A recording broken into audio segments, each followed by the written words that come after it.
Bolivianos y bolivianas, hoy me dirijo a ustedes en uno de los momentos más difíciles que ha vivido nuestro país en los últimos años. Han sido más de 50 días de incertidumbre, de angustia y de sufrimiento para millones de familias bolivianas.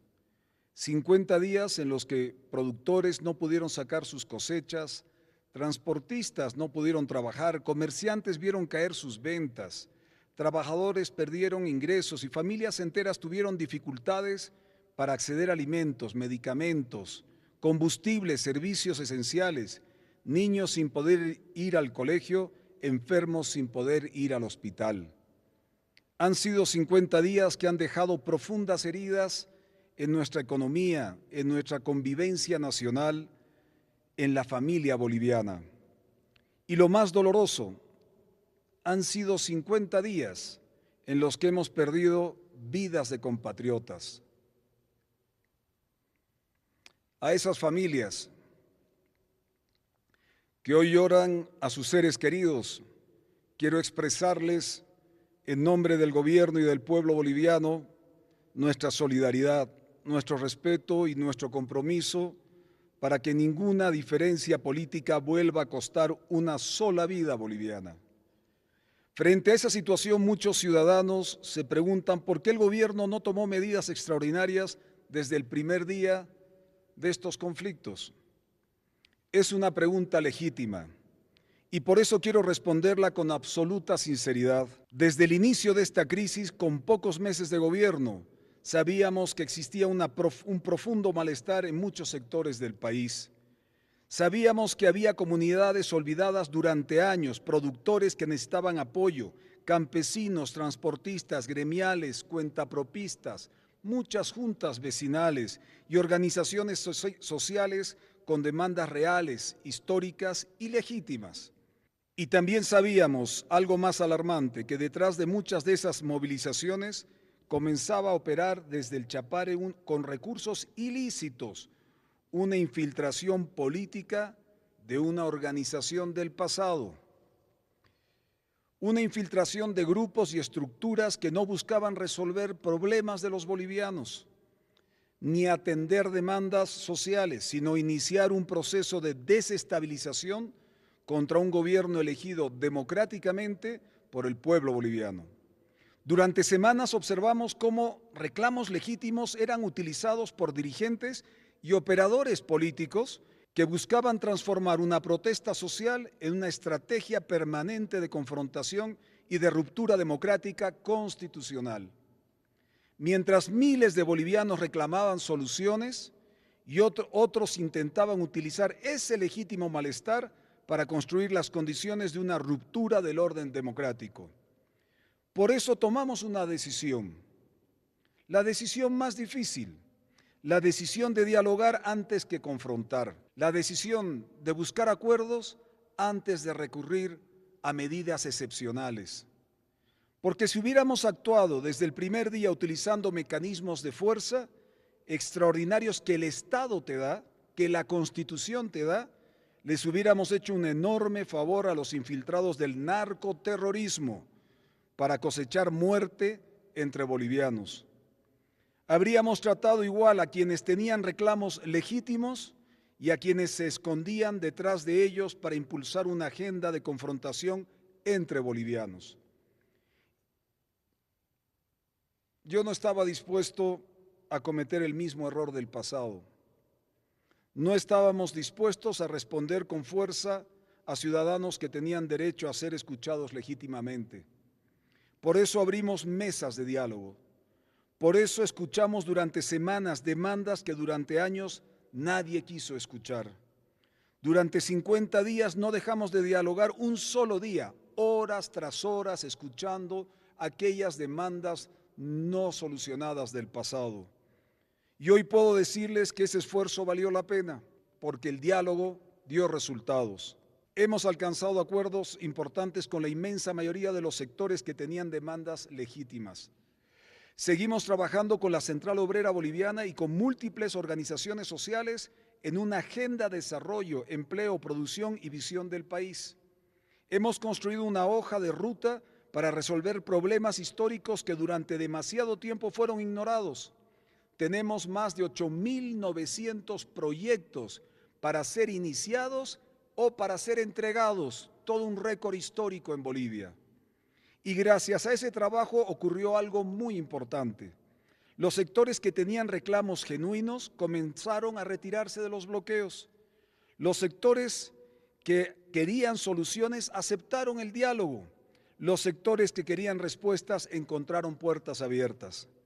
Pero mientras eso ocurría, también quedó expuesta una realidad que hoy todos los bolivianos podemos ver con mucha claridad. Muchos que permanecieron bloqueando ya no eran aquellos ciudadanos que reclamaban soluciones. No estaban interesados en resolver problemas. No estaban interesados en el bienestar de la población, porque mientras el diálogo avanzaba, ellos respondían con más violencia contra la gente y contra las instituciones. Mientras los acuerdos se firmaban, ellos endurecían sus bloqueos. Mientras el país buscaba soluciones, ellos buscaban más confrontaciones. Y entonces quedó claro lo que muchos sospechaban desde el principio, que detrás de estas acciones existen estructuras políticas organizadas que han decidido utilizar el sufrimiento de los bolivianos como instrumento de poder, ya sea para desestabilizar nuestra democracia o algunos para sacar ventajas miserables de la política. Tenemos que estar claros y no dudar que desde el Chapare se ha convertido el bloqueo, la confrontación y el daño económico en herramienta de acción política. Es una estructura que no acepta la voluntad popular expresada en las urnas, una estructura que no acepta que Bolivia avance por un camino distinto. Lo que hoy enfrenta Bolivia ya no es una protesta social, no es movilización reivindicativa, no es un conflicto entre gobierno y sectores. Lo que hoy enfrenta Bolivia es una estrategia organizada de desestabilización contra la democracia y un gobierno constituido. Debemos llamarlo por su nombre. Es un intento de golpe de Estado desde el narcoterrorismo contra un gobierno democráticamente elegido. Un intento de imponer por la fuerza lo que no pudieron conseguir mediante el voto. Es un intento de desestabilización causando dolor, muerte y sufrimiento. Ha paralizado actividades productivas enteras. Ha puesto en riesgo abastecimiento en nuestras ciudades. Ha generado pérdidas económicas incalculables. Ha dejado a más de 250,000 trabajadores, ya sean gremiales, cuentapropistas, transportistas, al borde del desempleo o en el desempleo. Choferes parados en las carreteras pidiendo ayuda solo para llegar a su destino. Han sufrido ciudades especialmente como La Paz y El Alto, sin la posibilidad de desarrollar normalmente sus actividades económicas, afectando a miles y miles de familias de paceños y paceñas. ¿Cómo? No entiendo. ¿Cómo al querer construir una carretera desde El Alto hasta Desaguadero puede haber bloqueos para impedir una obra tan importante como esa? ¿Cómo se entiende el bloqueo para hacer obras para mejorar la vida de los bolivianos? Ninguna causa política puede justificar semejante daño contra su propio pueblo. Ninguna ambición personal puede justificar que se impida el paso de alimentos, combustible, oxígeno o medicamentos. Ninguna aspiración personal de poder puede justificar que se condene al sufrimiento a millones de ciudadanos.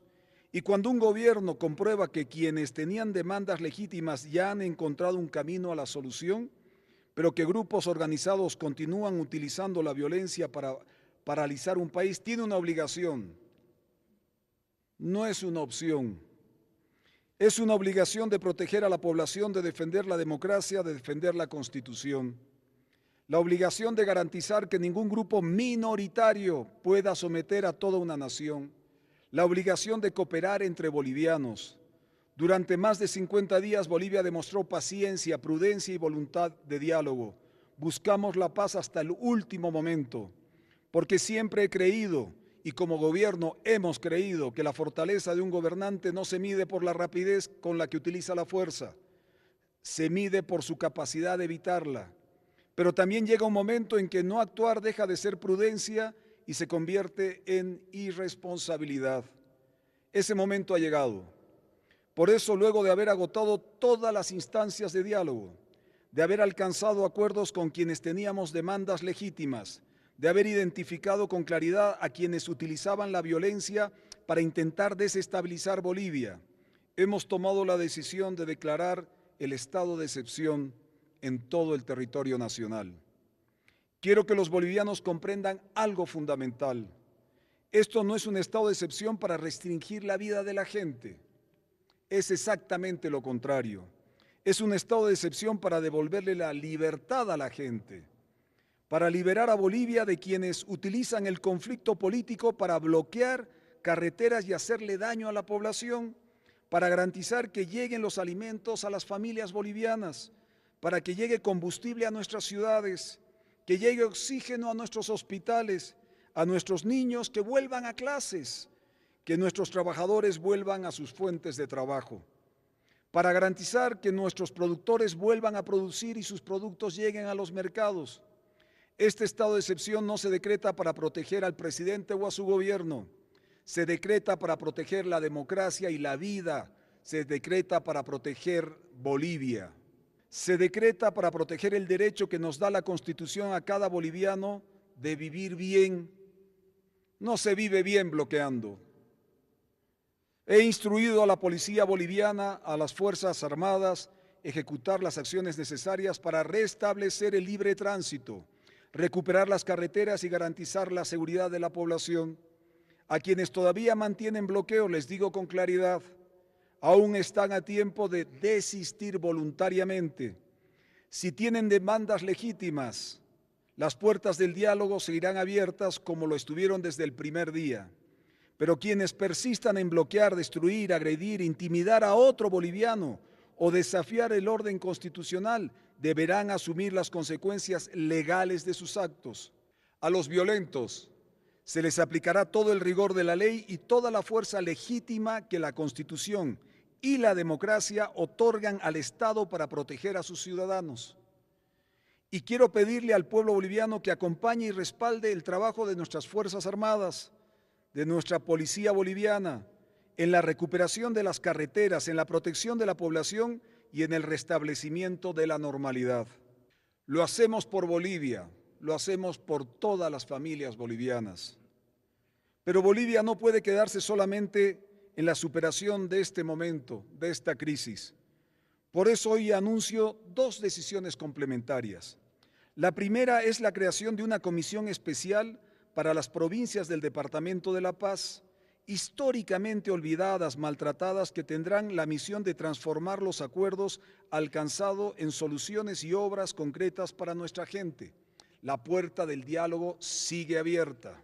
La segunda es la convocatoria a un gran acuerdo nacional con líderes políticos, gobernadores, alcaldes, universidades, sectores productivos, trabajadores y organizaciones sociales que quieran sacar la patria adelante. Tomaremos como base los avances logrados en el encuentro nacional en Cochabamba el 9 de mayo para construir una agenda compartida para los próximos 4 años y medio, que junto a nuestro plan de gobierno estaremos abiertos a desarrollar para todo el país. Necesitamos recuperar la confianza entre los bolivianos. Necesitamos concentrarnos en el desarrollo, el empleo, la producción, la educación, el futuro de Bolivia. Una lección importante que nos deja estos 50 días es que Bolivia debe aprender a verse a sí misma como una sola patria. Si algo tenemos que entender después de esta crisis es que debemos estar en un aprendizaje permanente de reconciliación entre bolivianos. Estos 50 días nos han hecho comprender mejor que nunca la necesidad de cada región, de cada sector, de cada boliviano. Nos han recordado algo fundamental. No hay Oriente sin Occidente, no hay Occidente sin Oriente. No existe una Bolivia que pueda desarrollarse solo mientras otra Bolivia queda atrás. No se trata de qué región es más fuerte, no se trata de quién produce más, no se trata de quién tiene más recursos o más población. La historia nos enseña que los pueblos más fuertes no son necesariamente los más grandes ni los más poderosos. Los pueblos que sobreviven y prosperan son aquellos que tienen la capacidad de adaptarse a los cambios, de aprender de sus equivocaciones y construir acuerdos para enfrentar un mejor futuro. Estamos dejando atrás un ciclo de más de 20 años de régimen y vieja política.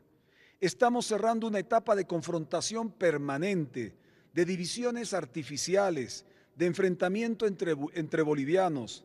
Debemos tener la madurez de adaptarnos a este nuevo tiempo, un tiempo donde el diálogo sea más fuerte que el bloqueo, la producción sea más fuerte que el conflicto, el desarrollo más importante que la pelea política, el futuro sea más importante que el pasado, porque Bolivia no puede seguir atrapada en el conflicto del pasado permanentemente.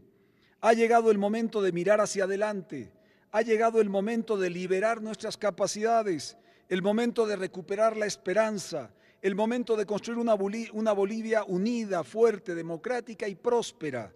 Hoy terminamos un ciclo, es nuestra obligación terminar este ciclo y empezar un nuevo ciclo para la Bolivia del futuro. Hoy comienza una nueva etapa para Bolivia, una etapa de paz, etapa de trabajo y desarrollo, una etapa de unidad de la patria, porque Bolivia merece vivir en paz, Bolivia merece vivir bien, vivir mejor. Bolivia merece crecer, Bolivia merece avanzar. Ningún grupo, por muy poderoso que se crea, estará jamás por encima de los derechos y la voluntad de todo un pueblo. No somos nada sin Bolivia. No tenemos nada sin la patria. La Bolivia, nuestra Bolivia, es el único camino, es el camino. Dios los bendiga. Dios bendiga a la patria. Muchas gracias.